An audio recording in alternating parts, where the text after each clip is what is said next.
자, 성심당이라고 저기 대전의 빵집이 워낙 잘 나가가지고 거의 중견 기업이 됐습니다.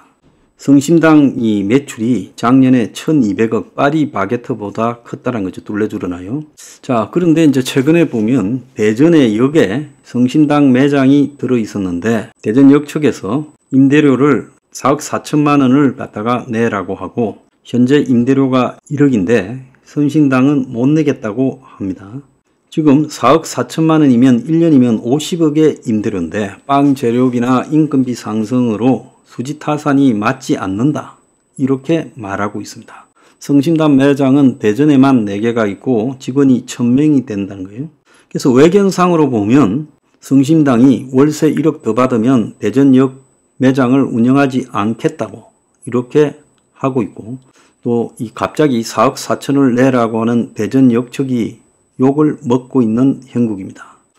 이 찬찬히 따져보면 성심당이 말하는 내용이 엄살이 크다라는 겁니다. 우리 사회가 지금 월세화 사회로 가고 있는 도중에서 월세를 내는 사람은 약자인 것처럼 보이는데 성심당은 그렇지 않다는 거예요.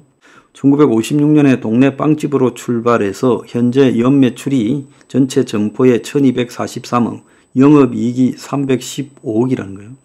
그래서 영업이익만 보면 전국에 동네 골목마다 3,500개 가맹점이 있는 파리바게뜨 영업이익 199억보다 크다는 거예요. 그런데 성심당은 대전 영매점에서만 월 26억의 매출이 발생한다는 거예요. 그러면 1년 따지면 310억 이상의 매출이 발생한다는 거예요.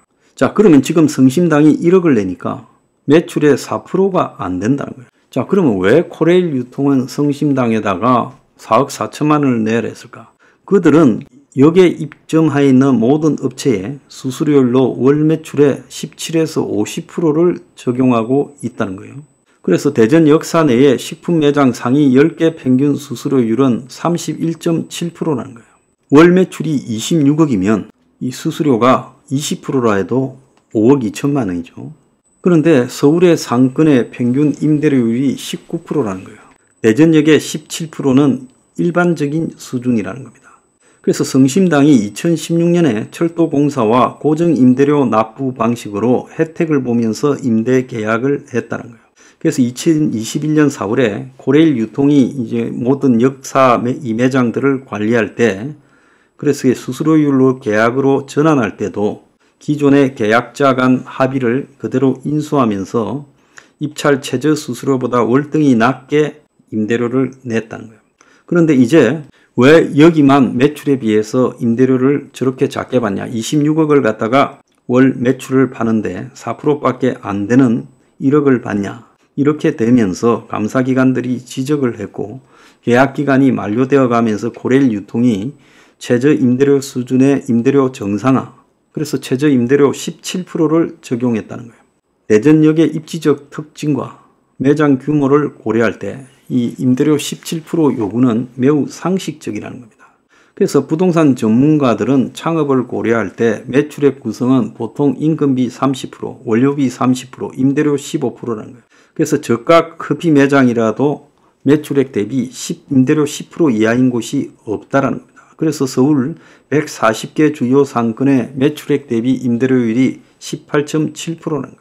백화점 대형마트는 월 2, 3천만 원 매출을 내는 푸드코트도 20%다. 성심당은 임대료에 비해 비상식적으로 많이 팔았고 성심당이 상식선을 벗어난 요구를 하고 있다라고 자영업자들이나 전문가들은 이야기를 하고 있습니다. 지금 91평짜리 성심당 자리에 지금 새로운 임차인을 구하는 경쟁 입찰을 하고 있는데 유찰되어서 5차 입찰 공고까지 냈어요. 그래서 지금 수수료가 현재 3억 1천만 원 정도까지 내려가 있다는 거예요. 그래서 코레일 쪽은 원칙적으로 대응을 하겠다는 겁니다. 그래서 겉으로 보면 4억 내라는 게 욕을 먹을 이야기처럼 보여졌지만 자, 이 실제 내막을 알고 보면 성심당이 엄청나게 돈을 벌면서 과도한 특혜를 보고 있고 다른 성심당보다 훨씬 낮은 매출을 내면서 높은 수수료를 부담하는 매장이 여럿이라는 거예요. 영업으로 번 돈이 성심당은 317억, 파리바게뜨는 92억, 기부금은 성심당은 파리바게뜨 25억의 절반에도 못 미치는 10억이라는 거예요. 자, 결국 성심당이 대전역을 포기하기는 어려울 거고 지금 임대료를 낮추려고 저러는 것이다. 이렇게 봐야 된다는 겁니다.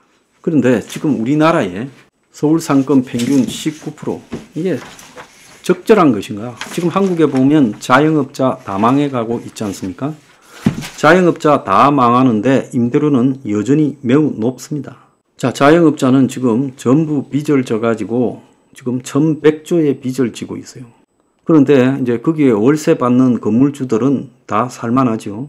심지어 요즘 이 서울의 월세가 평균 100만 원이 넘어간다. 108만 원이라는 이야기가 있죠. 요 근래에 뭐 서울 아파트 월세 가격이 100만 원 아래라고 했는데 저는 이런 통계를 믿지 않습니다. 자, 월세 사는 미혼 청년 25%가 주거 빈곤층인데 192만 원 벌어서 58만 원을 임대료로 낸다고 하고 있습니다. 한국의 가계 임대료가 살인적이라는 거예요. 그렇게 가계 임대료가 높아진 그 원인은 보면요, 한국의 상가들이요 평당 1억에 분양이 됐기 때문입니다. 그래서 웬만한 상가들이 서울에서 평당 1억에 분양이 됐고 요즘 1억짜리도 찾기가 어렵다는 거예요. 강북 동대문 같은 변두리도 상가 1억이 기본이에요.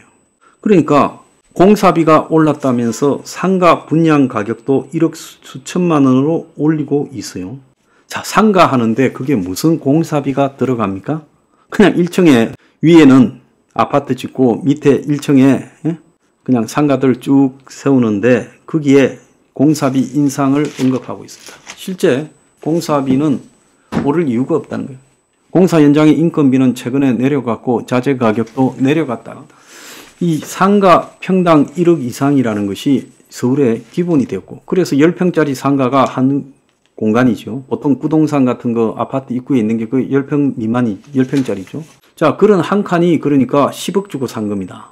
그러면 그 사람이 10억 주고 살 때 은행 이자들을 끼고 산 사람들이 많지요. 자, 은행 대출을 끼고 산 사람이 많지요. 그러니까 지는 이자 내고 남겨야 되니까 임대료가 저렇게 높은 겁니다. 그래서요, 지금 상가가 기본적으로 부동산 폭등 기간에 평당 1억이라는 부분이 되면서 발생한 이 한국의 임대료, 고임대료. 그러다 보니까 주변의 임대료도 그 아파트나 이런 것이 새로 생겼을 때 임대료에 맞춰서요, 다 올라가죠. 실제 아파트가 새로 생기고 거기에 상가 생긴 것보다 그 주변이 더 잘 파니까, 그러니까 빌딩 주들은 전부 아파트 신축 상가 임대료보다 이렇게 높게 설정합니다. 자, 그러면서요, 결국은 높은 임대료가 보편적이 되고, 요 근래에 이제 전세가 사라지면서 한때는 전세가 대부분이고 월세가 아주 극소수였는데 이제 월세 사회로 가게 되면서 월세도 지금 폭등을 해가고 있습니다. 자, 그래서 서민들이 1인 가구들이 월세 때문에 저축이 불가능한 상황이 되었고, 높은 월세 때문에 장사는 안 되는데 자영업자들이 높은 임대료 때문에 지금 못 살 상황이 됐어요. 자, 그런데 성심당은 지금 이런 고임대료하고는 또 다른 배부른 배째라 지금 요구를 하고 있는 겁니다. 그래서 내가 성심당을 바라보면서 저 사람들도 참 어지간하다라고 생각이 들었습니다. 자, 그래서 한국의 이런 높은 임대료 부분, 월세 부분을 갖다가 이건 분명히 기준을 세워야 된다. 저는요, 그래서 정부가 공시 임대료를 도입해야 된다. 땅값은, 건물은 전부 공시 가격이 있지 않습니까? 여러분이 사는 모든 아파트, 여러분이 가지고 있는 모든 땅에 공시 가격이 있습니다. 그러면 임대료도 공시 임대료를 정해가지고 그 이상 받았을 때는 세금으로 환수해야 된다. 저는 그런 생각을 합니다. 그러지 않고요, 국민의 삶은 갈수록 팍팍해지고 자영업자들이 다 망해가는데 저렇게 높은 임대료와 월세를 받아먹는, 그리고 그렇게 높게 분양하는 이런 것을 저는 그냥 둬서는 안 된다고 봅니다. 한 평에 1억 이상으로 상가를 분양한다. 이 말이 되는 이야기입니까? 그래서 돈은 진짜 누가 다 벌어 처먹습니까?